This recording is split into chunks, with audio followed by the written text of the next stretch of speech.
Olá pessoal, tudo bem? Aqui é Samuel Possebon, editor da Tel Aviv, e a gente está de volta com o nosso Café com Pixel, o nosso programa de bate-papo, desenvolvido em parceria e com a colaboração aqui sempre do nosso querido Fábio Sesnick, sócio do escritório CQS-FV Advogados. Eu não erro mais agora a sigla. Fábio, obrigado pela presença, obrigado mais uma vez pela parceria. Valeu, Samuel. Muito prazer estar aqui.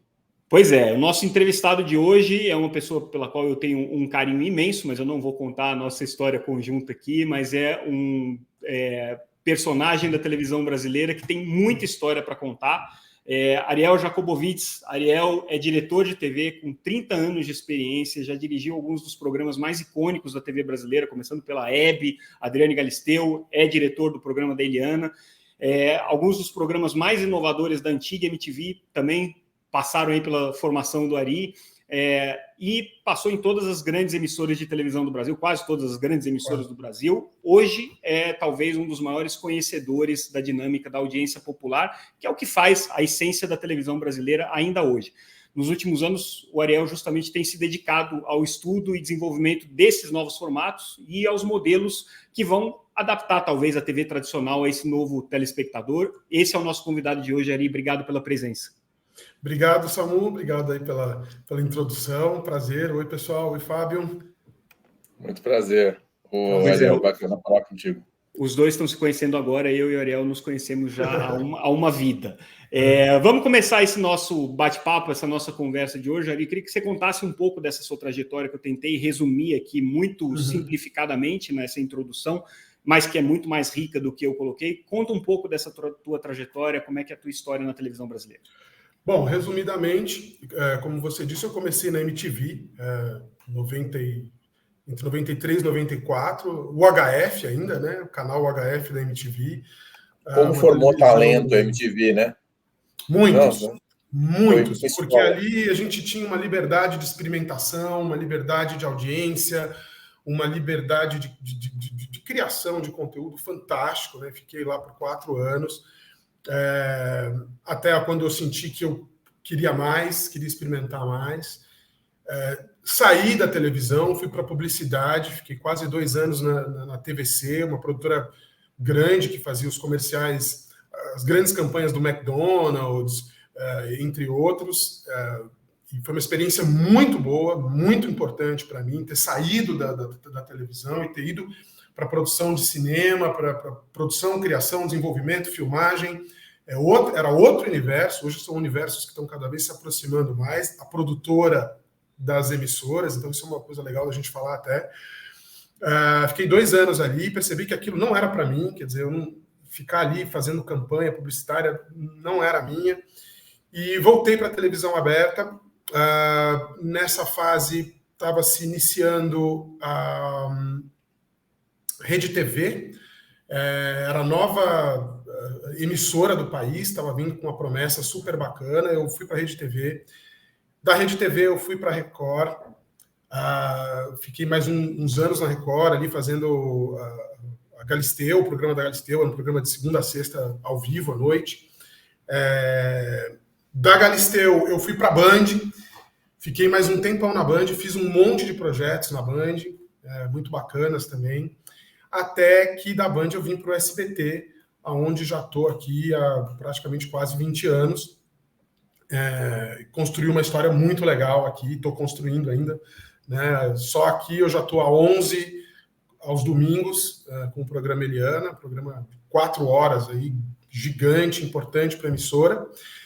Mas aqui também dirigi a Hebe, dirigi o especial SBT 30 anos, eu fiz transmissão de carnaval, fiz transmissão fiz muita coisa aqui. Teleton, então, assim, né?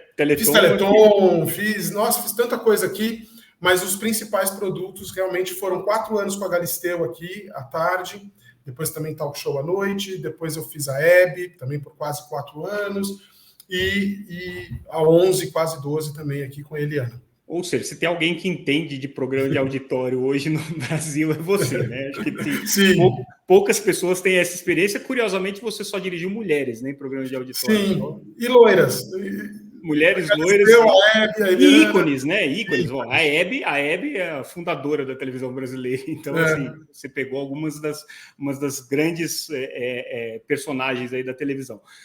Como é que você avalia hoje, Ari, para a gente falar um pouquinho hoje, justamente sobre a TV tradicional, né? Que é uma coisa que no mundo de streaming, de internet e tudo mais, às vezes a gente deixa um pouco de lado, a gente não tem noção do que significa essa televisão tradicional, essa TV aberta tradicional. Como é que você avalia hoje essa televisão, a audiência que essa televisão traz em vistas aí de toda essa miríade de alternativas tecnológicas, de outros formatos que a internet oferece?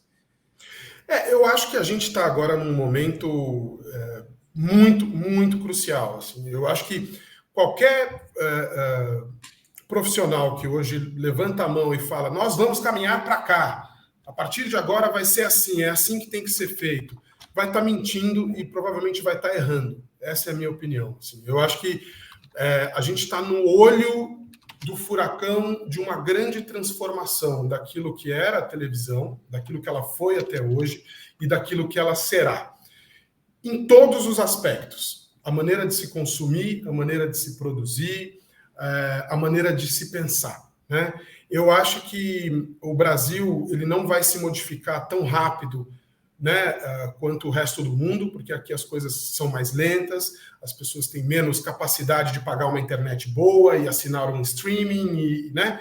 Então, eu acho que aqui a gente tem que ter pressa, mas também nem tanto, tem que ir observando um pouco o andar da carruagem dessa mudança que a gente está vivendo, mas eu acho que a mudança é muito grande e muito complexa. Regras que se valiam há 2, 3 anos atrás já não estão valendo mais hoje. Conversas que você tinha há 5 anos, quando você olha para frente, você fala, nossa, eu pensava daquela maneira, já não dá mais para pensar assim. Isso eu estou falando em todos os aspectos, tá?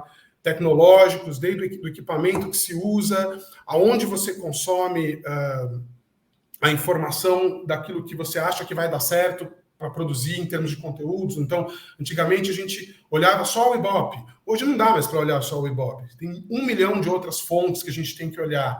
Como a gente mede o sucesso de um programa mudou. Quer dizer, em vários aspectos, o meu universo, o nosso universo está mudando. Então, eu acho que hoje a gente está numa fase muito de tentativa e erro, experimentação e erro. Não dá para cravar nada.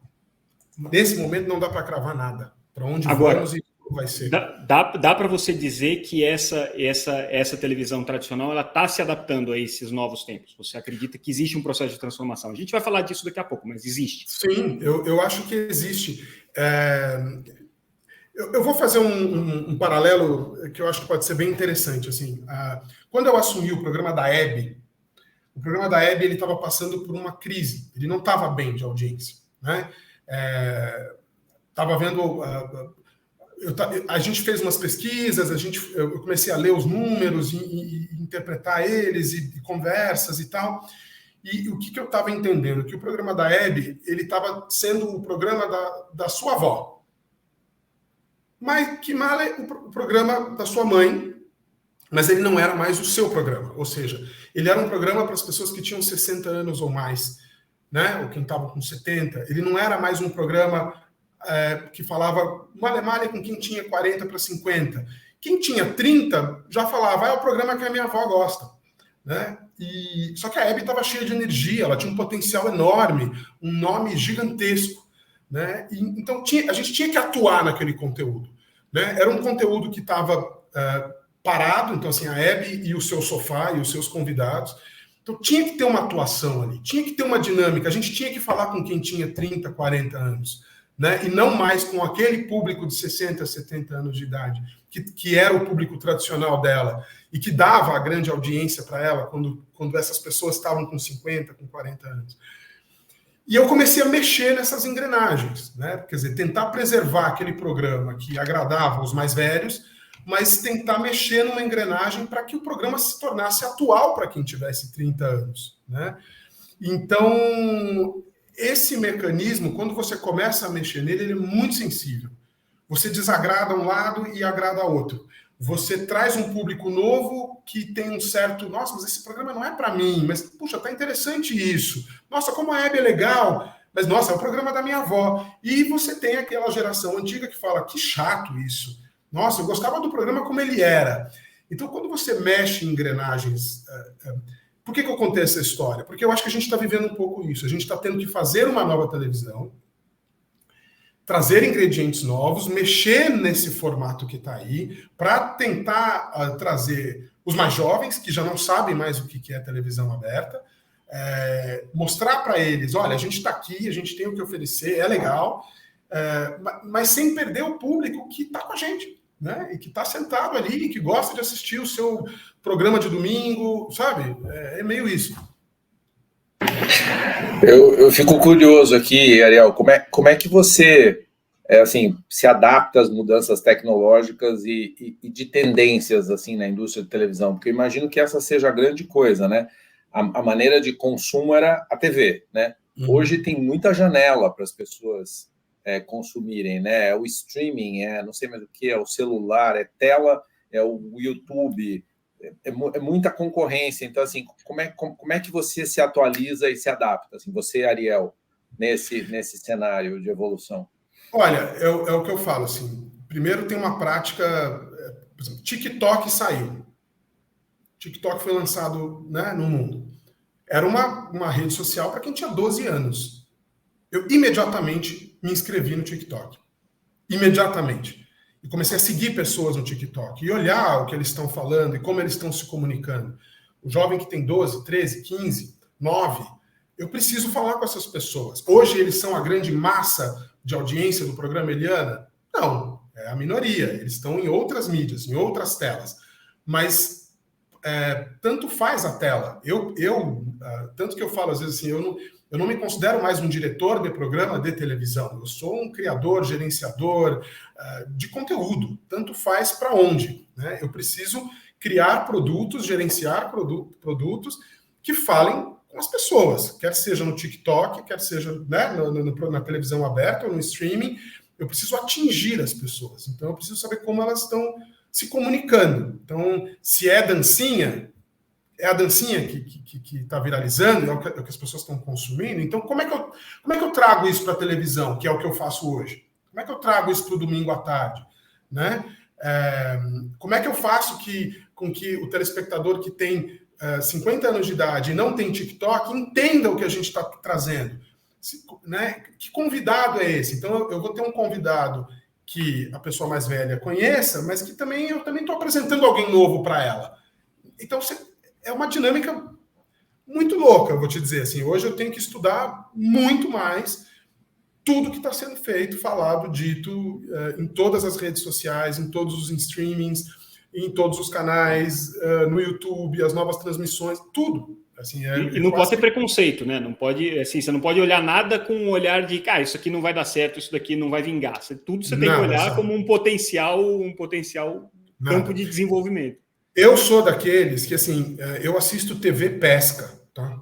Assim, eu assisto TV Pesca, eu assisto os conteúdos religiosos, que tem um monte, né? Os canais, TV Aparecida, eu ponho lá, eu vejo missa, eu vejo como que faz. Tem que ver tudo, porque eu acredito muitas vezes uma coisa às vezes muito simples, mas muito... eu não acredito que grandes produções refletem grandes audiências, tá? Eu acho que existem grandes produções que refletem grandes audiências e às vezes uma pessoa sentada de frente para uma câmera, simplesmente falando e tendo um carisma absurdo, também funciona. Né? Posso citar aqui o Casimiro. A internet está coalhada de casos assim, né? Coalhada de talentos, de gente que você fala, nossa, essa pessoa tem um dom tão incrível. Eu olho a feira, gente. Você vai na feira, você olha um feirante, por que a barraca do cara tem mais gente do que a outra? Como que ele cumprimenta as pessoas? Como que ele vende a banana dele lá? Né? Então, assim, isso é comunicação. Então, eu falo isso muito aqui para a minha equipe. Assim, a gente tem que estar o tempo todo com um radar ligado. Quando vai na feira, quando vai no supermercado, quando você está no cinema, quando você está na fila do cinema, quando você está... Porque ali, às vezes, está o seu personagem, ali pode estar o seu apresentador, ali pode estar tanta coisa. E o caminho contrário? Você está falando muito do processo de quem produz, quem cria televisão, se adaptar a esses novos tempos. Mas como que a audiência tem mudado? Você vê, por exemplo, esse perfil mais velho também se adaptando ao mundo digital, também consumindo produtos digitais? Você vê as classes mais baixas, menos abastadas, também tendo acesso a esses mesmos conteúdos de TikTok, de outras ferramentas audiovisuais digitais? Isso chega em toda a sociedade, independente da faixa etária, independente da faixa de renda? Eu acho que sim, eu acho que está chegando. Eu vivi uma experiência muito interessante agora que eu morei 7 meses com a minha sogra e como eu estou sempre com o meu radar ligado, eu observei muito a minha sogra porque ela é bem o tipo clássico de consumidor de TV aberta, né? Então é uma senhora entre seus 60 e 70 anos, classe média, e eu convivi ali com o dia a dia dela muito constantemente. Então, assim, a minha sogra, por exemplo, ela ligava na televisão aberta, assistia os jornais, ela ficava um pouco no entretenimento, a partir de um certo momento, ela pegava o celular, ela estava escutando a televisão e jogando, então o celular era jogo, então ela ficava colorindo coisas, ela ficava fazendo coisas ali e escutando a televisão. E escutando, então não tinha um zapping na televisão, a televisão estava ligada quase como um rádio para ela, e ela manipulando o celular. Isso ia até mais ou menos entre meia-noite, mais ou menos. Meia-noite, ela se cansava desses jogos, desses celulares, aí ela ia para o streaming e ela passava a assistir novela coreana. Até 1h30 da manhã. Então, você percebe que era uma pessoa que provavelmente estava ali nos seus jornais, nas suas novelas, nos seus programas de entretenimento, boa noite, já mudou o hábito dela. Ela já tem um hábito absolutamente multitela. Uma televisão aberta, um celular na mão e um streaming para fechar a noite. Né? Então, está mudando completamente. E não está mudando só para quem tem 15, 16, 18, 20 anos. Está mudando para essa pessoa que tem 60, 70. Né? Pode ter um pouco de dificuldade, aí se foi assinar, não pagou direito, não sabe, tem as suas dificuldades para manusear a tecnologia, mas está na tecnologia. Né? Aqui no próprio programa Eliana, por exemplo, eu trago muito como atração, a gente tem um quadro aqui muito forte, e que é um quadro antigo do programa, mas ele está tão atual, que chama Famosos da Internet. Então a gente traz N pessoas que estão bombando na internet, por N razões. E boa parte dos convidados que a gente traz, das atrações que a gente traz, são pessoas mais velhas. São pessoas mais velhas, né? Que aprenderam a mexer e estão fazendo um vídeo, e estão se editando, e estão se postando, e estão brincando de serem influenciadores. Né? E o critério é quem viraliza. Assim, vocês procuram nomes que viralizaram, né, memes que circularam, vão atrás desse personagem e conseguem trazer para o programa. E eles gostam de participar Eles amam participar. A televisão, a televisão aberta, ela ainda é muito mágica. É muito interessante esse momento que a gente está vivendo. Né? Ela, mesmo para quem nasceu no digital, né, influenciadores que cresceram, que hoje têm seus 15, 20 milhões, falam com milhões de pessoas aí pelo seu Instagram e tal, quando eles vêm para a televisão, ainda é um grande palco. É quase como dizer para o mundo, eu cheguei lá. Né? A televisão ela ainda tem isso. Eu estou aqui diante, né, estou aqui no SBT, sabe? Cheguei na Globo, estou aqui na Band, não importa, eu estou na televisão. Né? Então a gente ainda acho que carrega muito essa posição de status. É muito bacana isso ainda. Na linha dessa coisa do status e da emissora, a minha questão para você é assim, você pode falar um pouco sobre essa sua experiência em várias emissoras e o quanto que a cultura de cada canal é determinante no perfil do produto, né? Acho que esse é um tema interessante aí, principalmente pela larga experiência que você teve em muitos veículos. Muda bastante, assim. Agora eu estou aqui há quase 20 anos, então eu circulei pelas outras emissoras há muito tempo atrás. Mas conheço, né? Tenho meus colegas, meus amigos, e realmente acho que cada emissora tem uma postura, tem uma linha editorial, né? aqui no SBT a gente preza muito a família, né? Tem as nossas linhas editoriais, então o respeito, o DNA do Silvio Santos, né? E os programas de auditório aqui, eles têm o seu valor. Eu acho que o telespectador vem aqui buscar isso, né? Vem buscar uma programação segura, né? As novelas infantis, né? Os programas de auditório, os programas de entretenimento, game show, né? Então, são elementos de entretenimento, de produto, de conteúdo que tem o DNA do SBT. Claro que a Record tem game show, claro que a Globo tem game show, mas o game show raiz, né, aquelas brincadeiras de palco, isso é o nosso DNA aqui.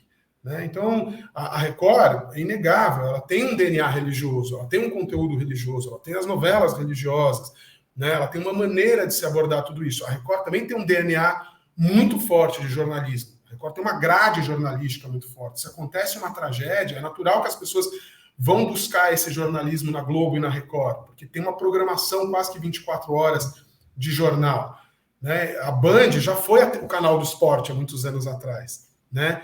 Mas hoje a Band ainda está lá o Neto. Então, você sabe que na hora do almoço tem programas esportivos na Band. A Band pode não ser mais o canal de notícias, o canal de esporte, mas aquele DNA está lá, aquela linguagem está ali. Né? Tanto que quando eles começaram a receber outros direitos, né, Fórmula 1, por exemplo, os caras conseguiram se adaptar rapidamente a isso. Né? Porque está ali. Né? Tem o Band Esportes, quer dizer, a Band, por mais que a Band se transformou ao longo desses anos, ela tem. Então, eu acho que a gente tem hoje no Brasil até os canais com bastante identidade, sabe? Assim, é bem original, se você for analisar um por um, o que cada um produziu ao longo desses anos todos. A Globo está se transformando, o SBT está se transformando, a Band, mas tem personalidades muito bem definidas. Assim, agora, eu acho, você acha que isso se reflete num conhecimento da audiência? Porque, assim, num mundo tão fragmentado, em que as pessoas assistem conteúdos na internet, no TikTok, né, e quase sempre de maneira não linear, elas têm identidade com uma grade de programação, falar isso aqui é eu assistindo na Globo, isso eu assisti no SBT, ou as marcas são mais importantes? Eu acho que isso ainda é o nosso desafio. Eu acho que dentro de todos os desafios que a gente tem nesse olho do furacão que eu falei que a gente está, eu acho que esse é um deles. O que eu acho, Sá, é assim, essa multitela ela é muito legal, mas ela é solitária. Quando você está no seu Instagram, você está navegando sozinho, você não navega com a sua esposa do lado, ou com seus filhos, né? Ou com seu pai. Quando você está no seu TikTok, por exemplo, se eu te perguntar o que você está assistindo no streaming, você pode estar assistindo uma série policial, mais um reality show, que não é o mesmo que eu estou assistindo, tá certo? É individual. Eu acho que a experiência multitela, ela é individual. Eu posso maratonar uma série no meu final de semana com a minha esposa, ou com os meus filhos. Pego um streaming da Disney, a gente senta lá e assiste uma coisa, eu e eles. Mas eu posso falar para você, você assistiu aí com seu filho na Disney tal coisa? Fala, não, a gente está vendo outra coisa lá na Netflix. Então, a gente não vai trocar. Dificilmente a gente vai trocar. A televisão aberta, ela une pessoas. E eu acho isso lindo. Então, quando você tem um evento esportivo que vai passar, um futebol que vai ser transmitido, ou o jornal às 9 da noite, que vai tratar do assunto do dia, que sei lá, uma questão política que mexeu com o Brasil inteiro, que você leu no UOL, você viu não sei aonde, mas você sabe que tem aquele jornal na Globo ou no SBT, né, que vai passar aquele horário e que vai ser comentado por aqueles apresentadores. Você quer ver? E a partir do momento que você assiste aquilo, todo mundo assistiu junto no mesmo horário. É coletivo. E aí, essa discussão, imediatamente, ela vai para a internet. Ela vai para o Twitter, as pessoas vão começar a postar. Você viu o que fulano falou? Você viu entendeu? O que o Bonner comentou? Você viu o que é natural. Então, eu acho que a beleza da televisão aberta, gratuita e aberta, e com uma grade, ela está aí. Então, o que acontece na televisão, tanto que se você for pegar, muitas vezes, os trends do Twitter, são comentários do que está rolando na televisão aberta. Porque é coletivo. As pessoas entram naquele tempo para falar ao mesmo tempo sobre aquilo. Aí eu vou puxar um negócio que você falou logo no começo desse bate-papo. Você fala assim, hoje a gente mede a audiência não só pelo Ibope, mas por outras ferramentas também. A gente sabe que teve aberta, TV popular principalmente, ela é guiada pela audiência. Imagino que você, no seu trabalho, seja olhando o reloginho da audiência lá enquanto o programa está rolando. Sim. E às vezes aquilo, uma coisa influencia na outra.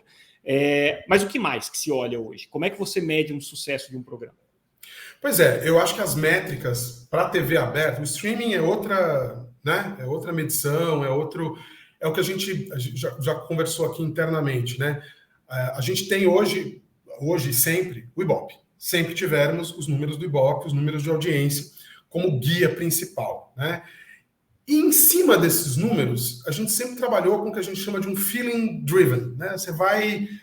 O que funciona? O que funcionou lá? O que funcionou aqui? Puxa, eu testei isso no programa, deu audiência. E a gente está passando cada vez mais para o data, né? Data driven. Então a gente agora precisa de dados mais consolidados daquilo que está sendo consumido e de que maneira aquilo está sendo consumido. Então, a gente ainda não tem essas ferramentas todas para medir o sucesso do programa, né, como um todo. Mas, por exemplo, hoje eu olho todas as nossas redes sociais, todas as nossas provocações, desde uma hashtag, o que está sendo comentado, os números de seguidores que a gente tem no Instagram, as visualizações que o nosso conteúdo vai tendo no YouTube. Então, o programa foi ao ar, aquilo imediatamente vai para o YouTube. Quantas pessoas consomem aquilo? Qual foi o conteúdo mais consumido naquele mês no nosso canal no YouTube? Quer dizer, essa medição, hoje ela vai sendo mais ampla, vai dando mais ferramenta para a gente ir olhando o que está sendo medido. A gente ainda não tem esses dados fornecidos por um instituto único que junta tudo e faz um bolo só, né? Óbvio que os números da TV aberta mudaram, e mudaram muito, porque a fatia, né, se espalhou. Então as pessoas estão assistindo tudo ao mesmo tempo. Mas eu acho que, inclusive, o entendimento do mercado a respeito de um produto vai ter que começar a mudar. Já está começando, na verdade, né?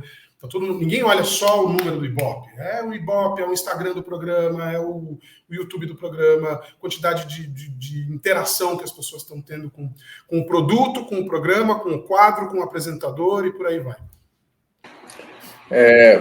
Eu ouvi bem que você falou que qualquer previsão de futuro a pessoa, se fizer, vai estar errando, né? Mas, assim, pelo teu conhecimento em audiência, pelo menos a tua visão, a tua opinião, pelo menos para mim, é muito valiosa. Assim, o que você acha que vai ser o conteúdo bem sucedido no futuro da televisão e por quê? Assim, tudo bem, você pode estar errado, mas o que te aponta para o futuro?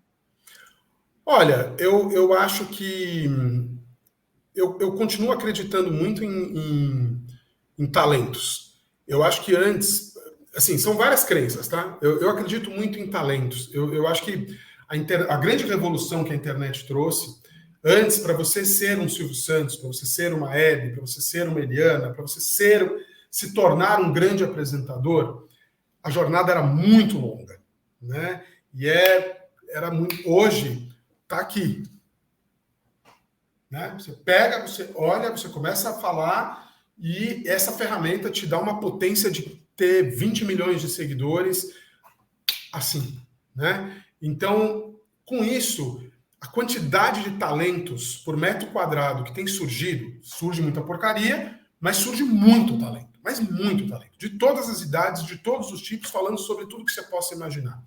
Então, você tem hoje grandes fenômenos de audiência, né, que podem ser trabalhados. Quando você tem um grande talento, você já tem como pegar e pegar aquele talento que às vezes está fazendo uma coisa. Vou dar um exemplo na prática para vocês. Surgiu recentemente um menino que joga futebol, esqueci o nome dele agora, ele chutava luva de pedreiro? Bola. Luva de pedreiro. Luva de pedreiro. Estou bem informado aqui. Obrigado, sabe? Luva de pedreiro, um cara simples, né? Surgiu do nada, fazendo uma brincadeira, um cara que tem um carisma super legal, ele já conquistou todo o universo do futebol. Ele ficou um cara extremamente cobiçado, virou uma figura importante na Copa, nos vídeos, nas campanhas publicitárias. Um cara desse, se você abraça um cara desse e vai trabalhando novos conteúdos em cima dele, pronto, você já está inovando. Né? Você já consegue trazer coisa nova. Casimiro, gente. Casimiro é um fenômeno. né? O Casimiro surgiu aí, hoje as transmissões estão acontecendo via YouTube no canal do Casimiro, quer dizer, então eu acredito muito nisso, acho que é um celeiro de possibilidades, de novas ideias, você olhar através de talentos e linguagem, né? Eu acho que a linguagem ela pode ser curta, ela pode ser rápida, mas você vai consumir uma linguagem curta numa tela desse tamanho na sua sala, como você consome, né? O YouTube fez os shorts, o Instagram diminuiu também os vídeos, porque o TikTok é mais rápido, então o consumo de vídeo se tornou algo de segundos. Mas, sei lá, você vai assinar a Netflix e pagar coisa para você assistir um vídeo de 2 minutos? Não, você vai assinar a Netflix para assistir um conteúdo maior.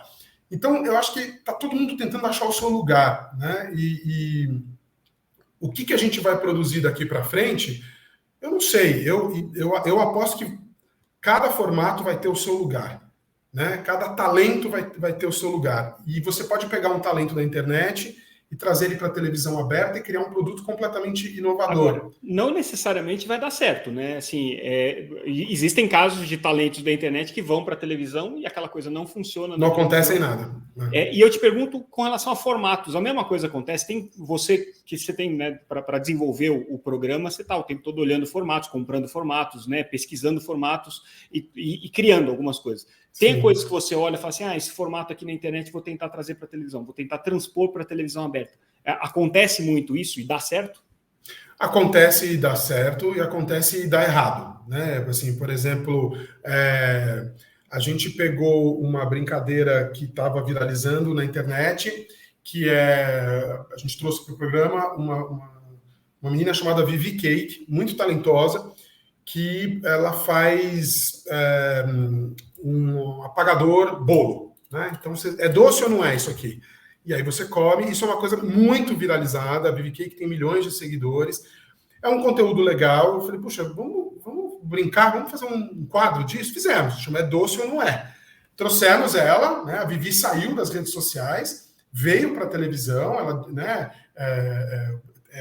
conseguiu criar uma química legal com a Eliana, e a gente hoje tem o É Doce ou Não É, que é um dos quadros de sucesso do programa. Super bacana. Eu adaptei para que ele se tornasse um quadro de acordo com aquilo que eu sei que funciona, né? Eu tenho um programa de 4 horas, né? Então eu não posso ter conteúdo de 5 minutos, de 10 minutos dentro de um programa de 4 horas. Aí você imagina quantos segmentos eu tenho que criar para preencher a nossa arte de 3 horas e 35 minutos.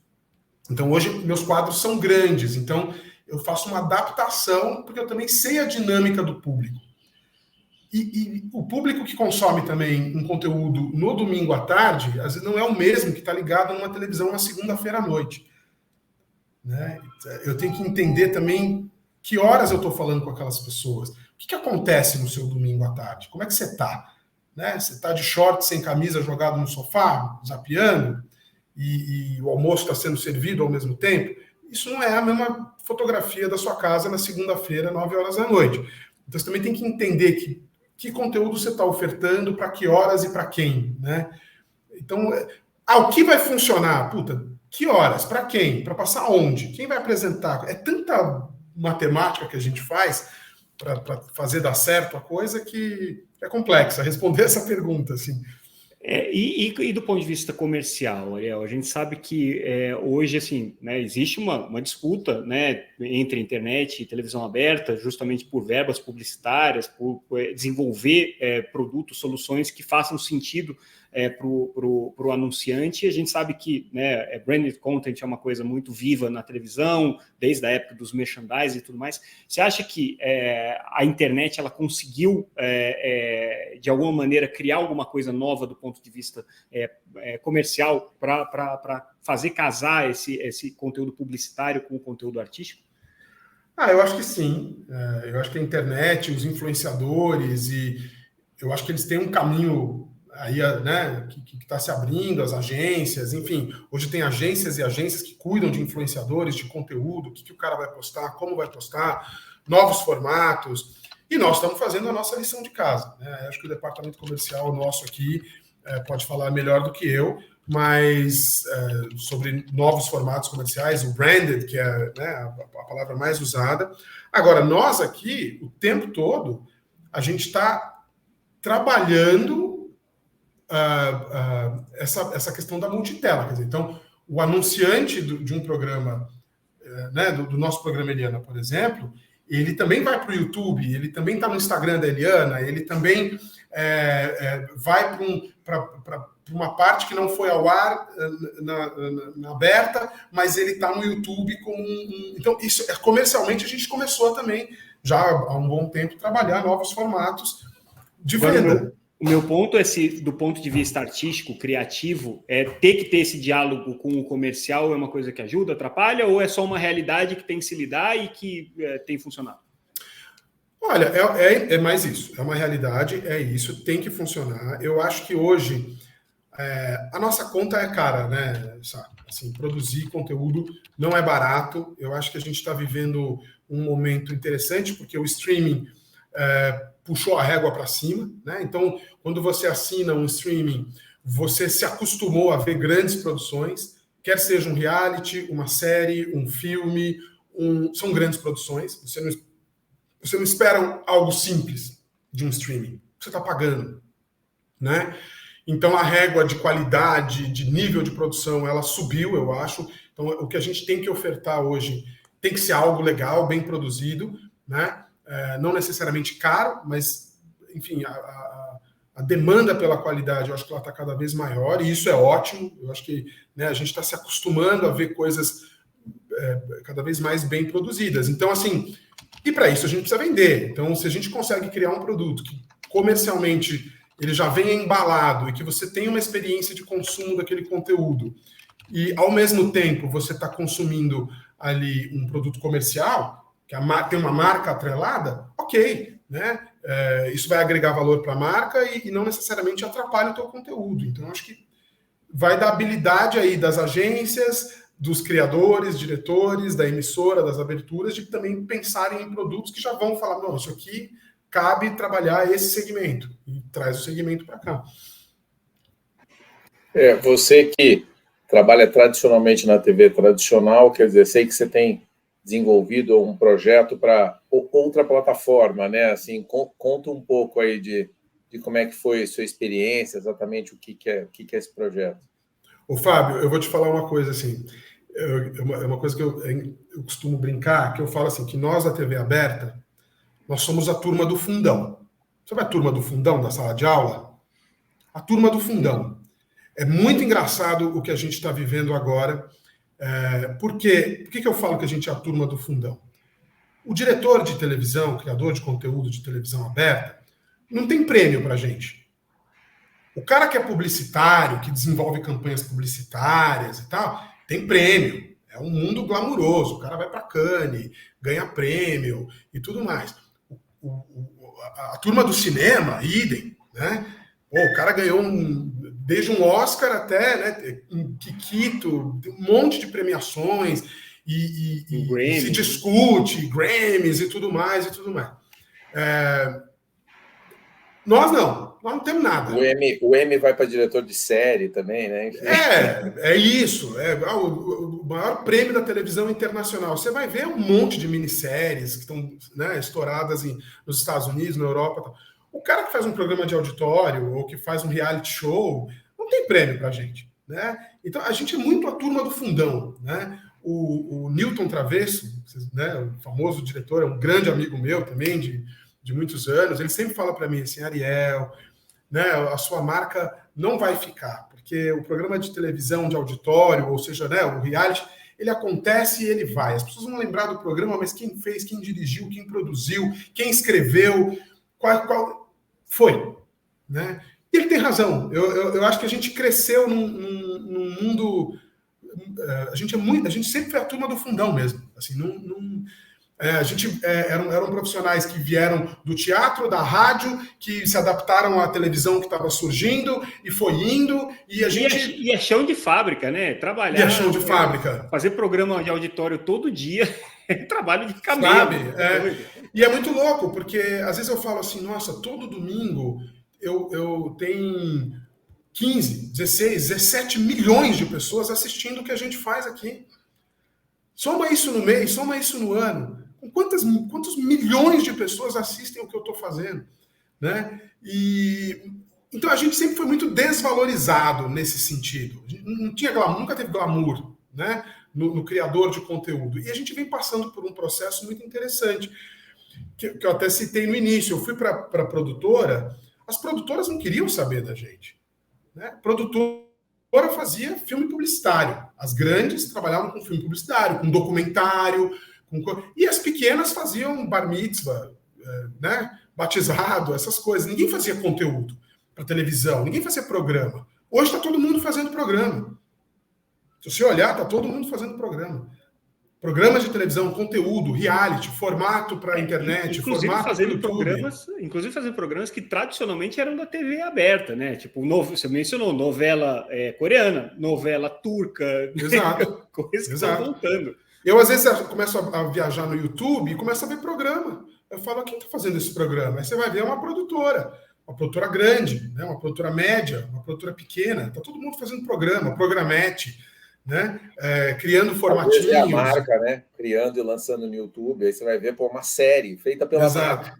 Exato. No YouTube. Então, assim, voltando ao que você me perguntou, eu dei essa volta para dizer o seguinte, eu comecei a olhar e falar assim, peraí, eu faço isso há anos, né? E agora é a nossa vez, agora é o conteúdo no centro. Vocês já devem ter escutado isso 1 milhão de vezes. O conteúdo está no centro, o conteúdo é o rei, o conteúdo não sei.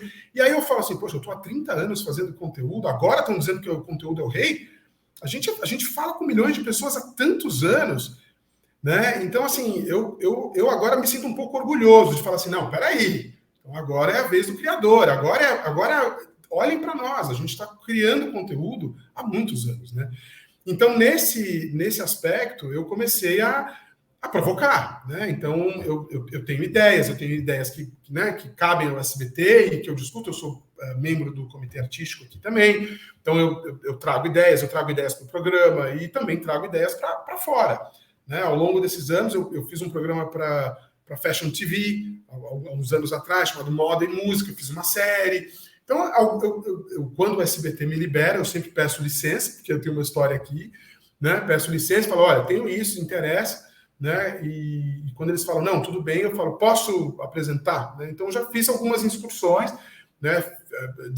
Tive um desenvolvimento recente com a Netflix, converso muito com a Endemol, converso muito com outras empresas que estão aí circulando e produzindo e tendo ideias para qualquer coisa. Até porque bem ou mal, a TV aberta é um laboratório, né? Assim, vocês acabam testando também um monte de coisa em grande escala, né? Que é diferente do laboratório da internet que você cria, mas às vezes em pequena escala, você não tem a dimensão, porque até a coisa viralizar, às vezes você nem fica sabendo. Tem uma coisa excelente que não viralizou e você nem fica sabendo que ela existe, né? Agora a TV aberta, você vai ficar sabendo que existiu.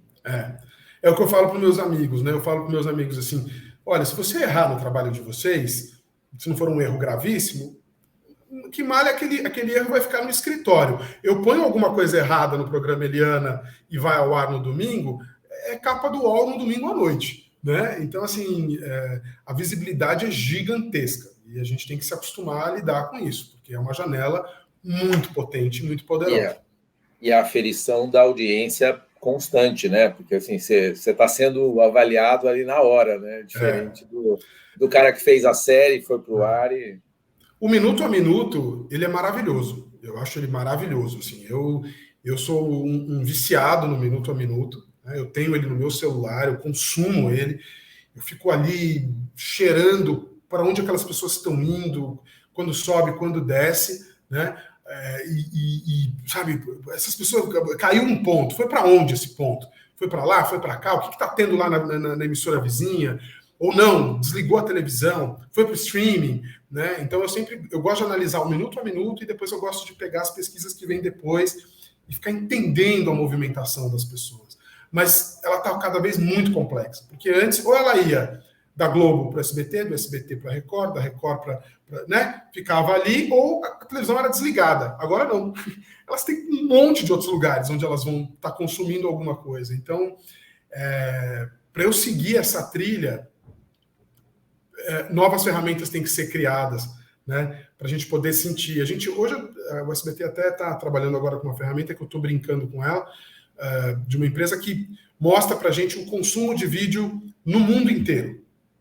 Né? Então, que as pessoas estão consumindo em todas as redes sociais. Então, você pode digitar lá um tema esporte, vai surgir lá, sei lá, Neymar.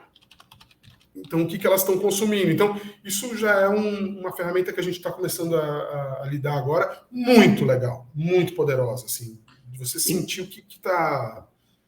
Diga, Sá. E aí, justamente, essa é a pergunta que eu queria te fazer para a gente fechar esse nosso bate-papo, Ariel. Eu queria que você falasse um pouquinho qual é que é, na tua visão, né, e diante aí da tua experiência como diretor de televisão aberta, o grande desafio para o diretor de TV, para esse profissional nessa era digital. Eu acho que é não envelhecer, é não perder o timing, porque o timing de se comunicar. Eu acho que hoje eu sinto que é o meu maior desafio, assim. Então, antigamente, por exemplo, eu falava ilha de edição. Ninguém sabia o que é isso. Hoje as pessoas, sabe, editam no seu próprio celular o seu vídeo da sua viagem com seus filhos. Então, hoje falar em edição é comum, todo mundo edita. Todo mundo edita. Seu filho de 12 anos edita um vídeo, né?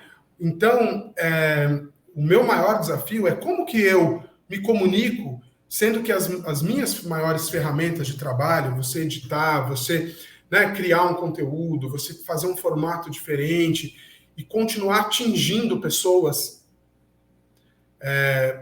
hoje em dia é muito rápido. Uma coisa, ela passa a ser altamente consumida e descartável numa velocidade muito rápida, mas muito rápida.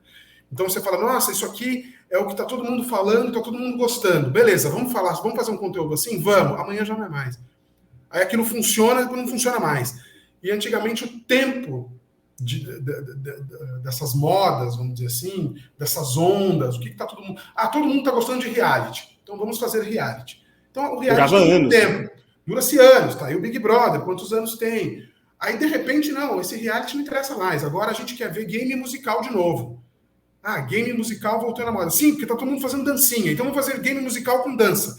Beleza, aí você faz. Aí você vai descobrir que aquele game musical com dança tá falando com pessoas que têm 15 e não mais com... Então, eu acho que o nosso desafio hoje é processar tudo isso, entender esta velocidade de consumo das coisas, qual é o conteúdo da vez, quanto tempo ele vai durar, para que tela ele serve, qual é o ritmo dele. Então, eu acho que para a gente ficar velho e ultrapassado como criador, é assim. É muito rápido. Então, se a gente ficar preso ao que a gente fez até aqui, isso que eu fiz até aqui hoje é o que dá certo. Eu acho que a gente morre na praia muito rápido. Muito rápido. Assim. Então, acho que esse é o maior exercício. Vale não só como lição para quem está no mundo audiovisual, como lição para a vida. Para a vida. Eu estava vendo...